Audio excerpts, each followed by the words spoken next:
Welcome to the Military OneSource podcast. Military OneSource is an official program of the Defense Department with tools, information, and resources to help families navigate all aspects of military life. For more information, visit MilitaryOneSource.mil.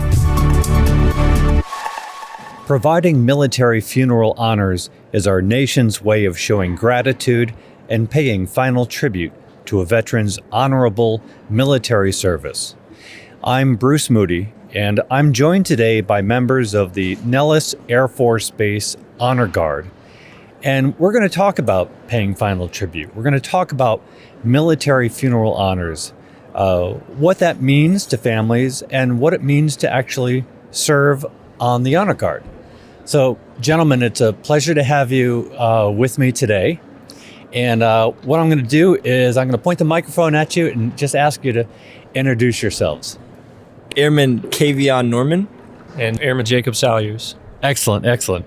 Okay, if you could tell me a little bit about yourself, hometown, when you joined the Air Force, what you had envisioned to do, what your plans with the Air Force are. I'm from St. Louis, Missouri, and I joined the Air Force in August of 2020. My goals are to become an officer potentially, and to maybe join the Space Force through commissioning programs and different things like that. I'm originally from Ohio, small town, and I joined back in October of 2019. My goals are still somewhat undecided, but just want to keep continuing what I'm currently doing. So, certainly. Okay, now how does the Honor Guard fit into this? What I understand is that the members of the Honor Guard are actually assigned to different units. You all have different jobs and units, and you're temporarily assigned to the Honor Guard. How does that work? So with the Honor Guard, I'd say the Honor Guard cycles are for 4 months, but every 2 months we bring in new people and some old classes are leaving. But we bring in people from all over the base, which could be different AFSCs and different jobs. But they bring us all together. We all train together, learn, and we work with each other for those 4 months that we're in Honor Guard, which is a pretty cool experience. And we'll get into the experience as well. Now, you mentioned training. How much training goes into this before you're finally able to go and start participating in funerals? So when you first join, you go through a 2-week training period where you come in at 7, leave at 3:30, and you're there training all day for 2 weeks. And then that last Friday, you have your graduation. And then once you graduate, after that, you start going on ride-alongs with older classes. So you don't actively participate in those ceremonies. You just watch and observe and figure out how to go about doing these ceremonies. So it seems like there's a real cycle. You're new to it, and then you're doing it, and then you're showing it to the next round of people who are going to be involved. Yes, sir, without a doubt. I think that it all happens pretty fast. You get worked in pretty easily, and they only let you start working when you're comfortable with everything. But it's a pretty fast process, and you get the hang of it pretty quickly. Now, as far as the comfort level, that's an interesting question because you're dealing with, at some point you've learned how to do it, but you are actually doing funerals. So what is the comfort level with that? How does that come around? So, when you first start, you go on your first couple, what we call details or, ceremonies or funerals, what have you. I think everyone, it's normal to be very nervous to the point where some people are almost shaking. But after you get a couple under your belt, not necessarily saying you get used to it, but you get used to having that level of nervousness. You become comfortable performing under those nerves. So, all right. So now you're stationed at Nellis Air Force Base, and so what sort of geographical area do you cover? So I know that we can go as far as Arizona and even Utah. It's more like a 4-hour radius for the most part, just as long as we're able to get there and get back within the same day. But we can go very far as traveling to do different ceremonies and awards and different things like that. Okay, so there's the traveling, and how many funerals would you typically do? What does a typical week or a day look like for you? Typical week, you have funerals or ceremonies, because we're not just limited to funerals, but just ceremonies in general. There's usually probably 1 or 2 at least per day that we do, and that's Sunday through Saturday. So we're constantly doing these ceremonies and funerals and performing. Okay, so let's talk about the families. So you're doing funerals for the families of a service member, and what is it like? When do you first meet a family member, and what is that like? And what is the purpose of those initial meetings with the family? So typically when we meet a family member, it's right before the service so that we can meet the next of kin, see who we're handing the flag off to, and essentially talk to them before the funeral.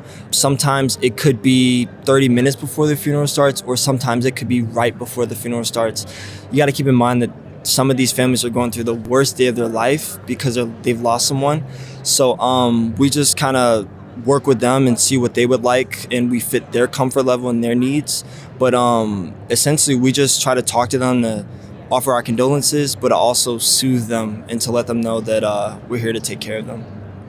So you're with them a relatively brief time, but a very important and meaningful time. And what does that feel like for you? What is that like when you're doing these funerals?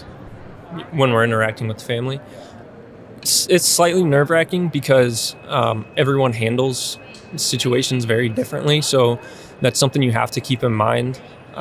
Because you may approach someone one way, but that might come off as disrespectful or whatever you want to call it to another person. So you always just approach them, first offering your condolences and trying to see what their comfort level it is. And, almost reiterating what he says, you just got to be understanding of what these people are going through. So you have to take a more gentle approach towards the grieving family members. Did you want to add to that? Yeah, it's just the same thing.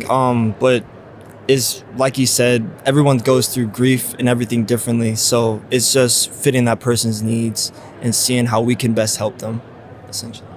Now, for you personally, attending these funerals, so many of them, does that change your perspective on either life in general or service in the military?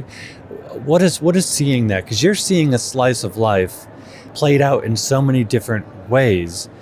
You must have some impressions of what that's like. Yeah, without a doubt. I know that prior to joining Honor Guard, I wasn't too sure how it worked and how all of the different movements and stuff went into each funeral. But after being a part of it and seeing what it's like and truly getting a feel for it, I've learned that it can be tough, very tough to handle, and it can be almost depressing even, but it's just you staying calm, and our shop works with us best to fit our needs. And if we're not feeling okay, then they'll talk to us. They'll have I know last week we just talked to a mental health program, so they definitely fit our needs as much as they can. And has this changed your or given you just a perspective on life or service in the Air Force? Yeah, you're surrounded by all of these events that happen to families and how they grieve and losing family loved ones, and it just gives you, or myself personally, anyways, it gives me more respect for what we're doing, more of a positive outlook, just knowing that we're there for the family should they need us, and we're there to take care of them. So it is sad, yes, but it's also very rewarding in that aspect. Now, you had mentioned that you do these services, but you also do ceremonial work as well as that. So what is the purpose of the ceremonial work? So with the different ceremonies and things like that, we can do as much as parades, ceremonies, retirement ceremonies, award shows, all that kind of stuff. But essentially the purpose, when we go do these different ceremonies and things, they'd want us to present the flags, like do colors and things like that. So we just go in and do colors. Essentially, they're a lot of fun. It could be a good experience. Like being here, the people are really nice to us and really good to us. So it's ever since I've done them myself, they've been a really good experience. All right. And when you say here, we are at a convention hall. So it's a convention of the International Cemetery, Cremation, and Funeral Association. And it's a giant hall. And we're looking at displays of caskets and urns and also a really amazing display of innovative and creative and beautiful ways to memorialize a loved one. And, also the Department of Defense is here. So generally speaking, when it comes to that final tribute, what do you want family members to know? What do we want them to understand about military funeral honors as a benefit to them and their family, to the service member and the family? So, one thing we want them to understand is that, yes, this is our job, it's what we do, but at the end of the day, we're all there for the family, for what they're going through. We understand because we see it a lot, and want them to know that we're taking care of their loved one and that they shouldn't have any worry. Something you'd like to add to that? Yeah, and with these different funerals and things that we do, we're doing funerals for some people who served back in World War II or something like that. So regardless of how long ago you served, we still take care of those families and still look out for them as well. Gentlemen, it's been a real pleasure to speak to the both of you. And I just want to let people know that in addition to this conversation, we're going to have podcast episodes that get into different aspects of military funeral honors.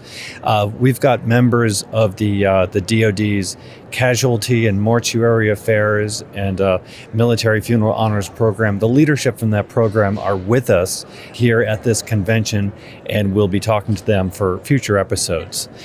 I'll just wrap up by saying, of course, Military OneSource, we are an official resource of the Department of Defense, and we have a ton of resources and articles for military families to help them navigate military life. And that's why we want people to subscribe to this podcast, because we do touch on so many different topics. And so please subscribe so that you can get the most out of what Military OneSource has to offer you. So thanks for listening. I'm Bruce Moody. Take care. Bye-bye.